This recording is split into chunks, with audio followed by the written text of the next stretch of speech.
A very quick question for you. When I say the word application, what comes to your mind? Most people think of an app on their phone, Instagram, Zomato, Uber, a thing you can tap on, right? But from a system design perspective, an application is something much bigger, much more interesting. When you open Instagram, you are not using one thing. You are triggering a chain reaction across hundreds of services. There is a service handling your feed, another one managing your stories, another one processing your notifications, another one compressing and serving you images, another one running recommendation algorithm, and so on. All of these together, that's the application. So today we are going to break down what an application actually is from a system design point of view, how it's structured, how it's built, and most importantly, what decisions you will need to make when you are designing one in an interview. So let's start. In simplest term, an application is a piece of software that solves a problem for users. But in system design, we don't think of it as a single program.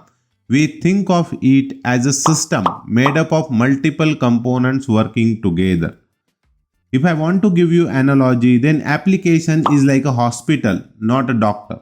A hospital isn't one doctor. It's a reception, that is front end, doctors, back end logic, the lab, that is database, the pharmacy, that can be cache, ambulance can be message queues, and the admin department can be monitoring. Each has a role. Together they serve a patient. An application at scale works the same way. Every application, no matter how simple it looks to the user, has three fundamental responsibilities. First is presentation. How does the user interact with it? This is the front end, the UI, the button you tap, the pages you scroll. The second part is business logic. What happens when you tap that button? This is the brain. When you search for a product on Amazon, the business logic figures out what results to show you in what order based on hundreds of factors, right? And the third part is data. Where is everything stored? User profiles, product catalogs, order history, messages, all the information the application needs to function. These three responsibilities exist in every application. A to-do app, a Netflix, a banking system, and all application has this. The only difference is how complex each layer gets and how you organize them. And that organization, that's called application architecture, and it's one of the first thing you decide in the system design. So now let's try to understand what is tiers of application architecture. When we talk about tiers, we are talking about how the three responsibilities, that is presentation, logic, and data, are physically separated across machines or environments. This is one of those concepts that sounds simple but has a massive implication for performance, scalability, and reliability. A single tier architecture means everything on one machine. In a single tier application, everything runs on a one machine. The user interface, the business logic, the database, all on the user's device. Think of a Microsoft Word or a single player game. Everything happens locally. No network calls, no servers. The advantage? It's fast, no network latency. It works even offline. The user has a complete control. And the disadvantages of this is you can't update the application easily.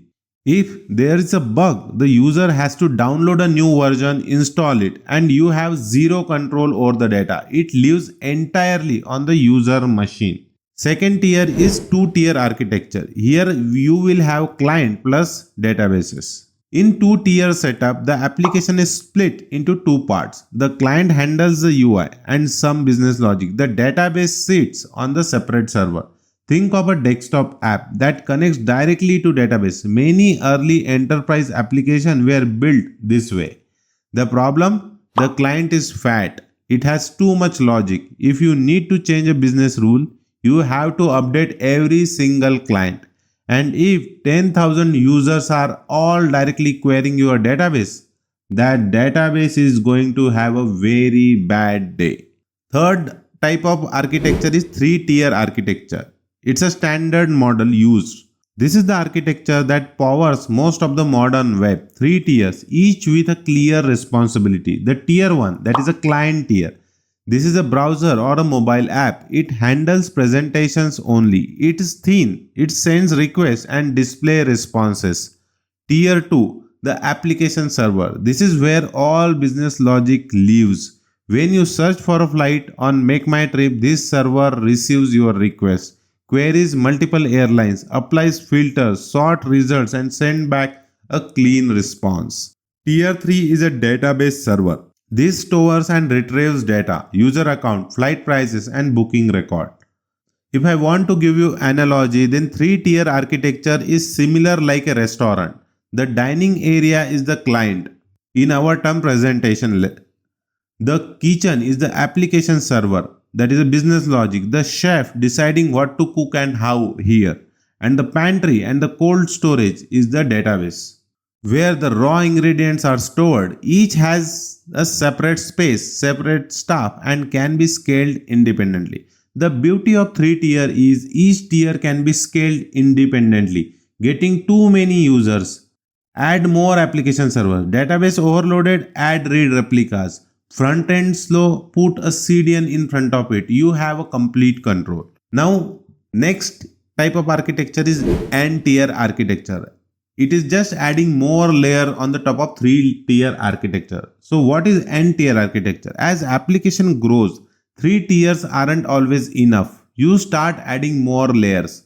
A caching layer between the app server and the database, a message queue for async processing, a CDN in front of a client, an API gateway to manage traffic, a separate search service, a separate authentication service, and so on. This is an n-tier architecture, and honestly, every large-scale system you will design in interviews is n-tier. Netflix, Uber, Amazon, they all have dozens of tiers and layers.